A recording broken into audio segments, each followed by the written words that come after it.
tell your story of the accident and what happened if you're down with that. Yeah, for sure. Yeah.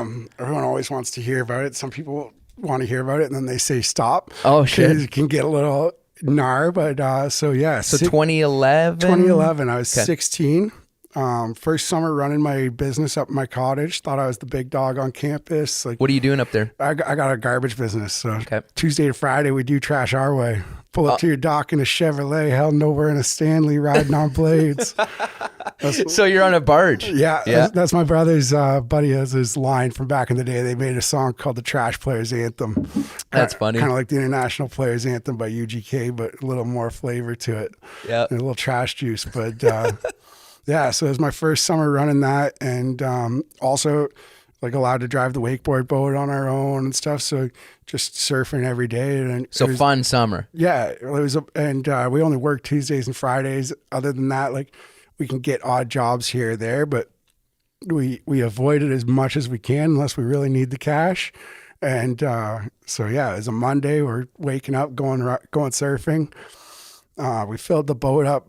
My neighbor had like big lead plates, so we added the extra weight in, and the wave was looking pretty nice. And I surfed early in the session and we're about to call it for lunch. And after I surfed, I realized that the ballast tanks weren't full. So then I filled up the boat even more. Wave was looking really nice. And I was like, all right, guys, I'm just going to surf to the dock then on our way to go to lunch. Like pull me in. I hopped in and my buddy said he's turned the boat around. I thought he was just going to kind of like idle it slowly. Yeah. And I said, all right, I'm just back here taking a piss. And I put my arms on the swim platform, crossed like that. And that's really what saved my life. Because when he put it in reverse, the boat caught, like the swim platform went underneath my armpits like this. Oh, because he backed it up. Yeah, he backed it up. And then on like a nautique, it's an inboard. So the prop's underneath the hull. It's not off the back of the boat. So my feet swung up against the transom. They were stuck there. And I could feel the top of my toe. It felt like it was ripping, and it was cut off, but I think it ripped off. So there was like it was caught on a screw and it was like pulling. And I thought to myself, like my foot felt like it was slipping. And I was like, if my foot slips, it's gone. Yep. But if I move it under my own weight, like my own power, I'm a strong guy. I should be able to move it, kind of thing. And that's what I was thinking to myself. Like I had long enough time to think that to myself. And I remember just like the swooshing water, crazy. Like it's a Corvette engine in the nautique. So it's just so loud. And I went to try to move my foot and it was just boom, boom, boom, boom. Like didn't hurt any more than that kind of thing. It felt like nothing. Yep. And I could hear like, he's under the boat, stop. And right as I got hit, the boat went forwards and pulled away. And I was just floating there. And I looked, and through the middle of my foot, it was cut. Through my ankle, it was cut. And then up the inside of my leg, it was cut. And like the easiest way is, so like. Right across the, There, and up like that. So mostly on the ankle kind of deal and foot. Yeah. And so like right through the middle of the foot was the first one that I saw. And I looked at it. I was like, fuck, man, you cut off my foot, or you cut my foot. And I tried to lift it out of the water and the foot just disappeared. And I said, fuck, you cut off my fucking foot. My friend Jack Curtis jumped off the boat and he grabbed me, started swimming back to the boat. They lifted me onto the boat, said, what's your mom's cell phone number? And I just said 911. Yeah. And they started trying to tie tourniquets with t-shirts and stuff, like 800 meters off the dock. And they couldn't figure out how to get the cruise control off. They're asking me how. And I was like, you got to turn it off, go to neutral and then throttle it again, yada, yada. And I was like, just go to the dock and get JMO. And my brother was already waiting on the dock. He heard the screaming. He knew something was bad. My mom had heard it as well, and she was running down. She was at the cottage too. Yeah, and she was running down from the main cabin, and he yelled, "Mom, grab a wakeboard rope. Allie's hurt bad." And so she grabbed like one of those straight line wakeboard ropes. They're really skinny. Mm-hmm.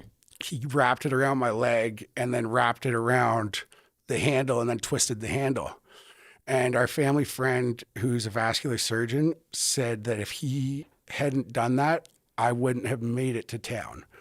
Like, Because you guys are on an island. yeah, we're probably 8 miles.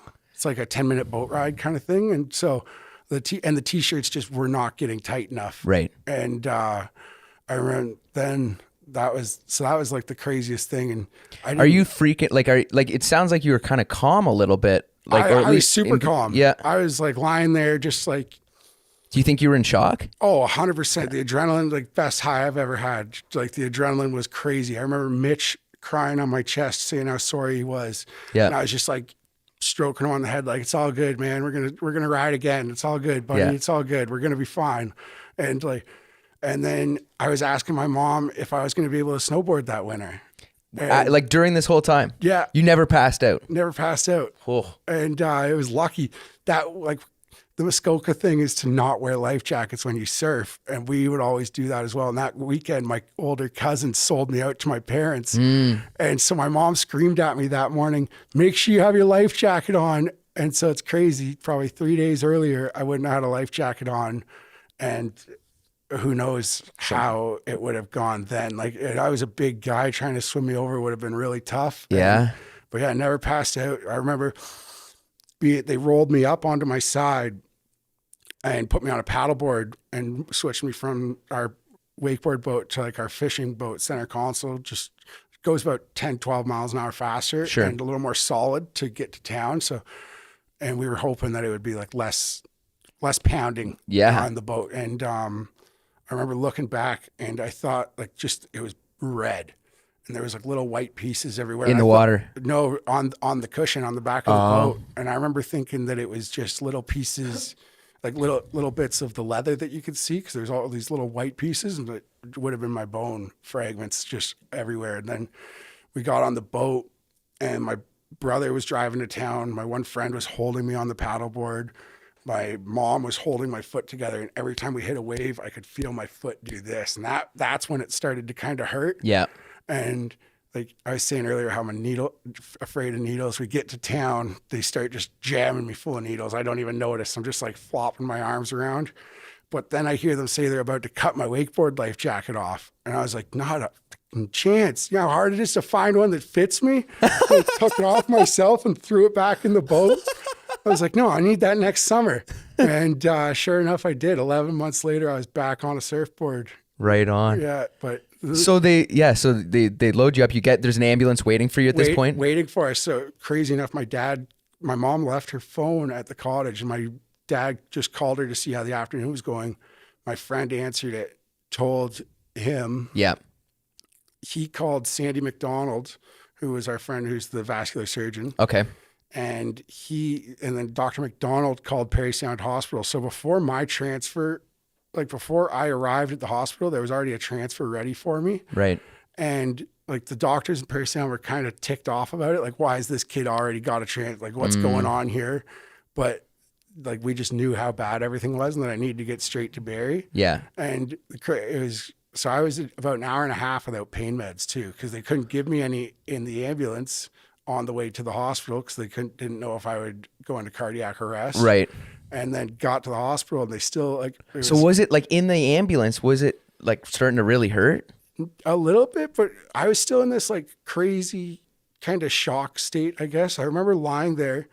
This is one of my favorite stories to tell because it's such a 16-year-old boy thing. So I remember lying there looking up at the bright lights above me, and the paramedics are talking about blood loss and like, oh, I think he's lost this much, or I think he's lost 250 cc's. They said it wasn't too much, yada, yada. And I just started thinking, I'm going to die. And I was like, how's my mom going to take it? Is Mitch going to get in trouble? I hope he doesn't get in trouble. Who's going to be at my funeral? And God damn it, I'm dying a virgin. That was literally what was going through my head in the back of the ambulance at 16 years old. Like, what else are you worried about at 16, right? Totally. And so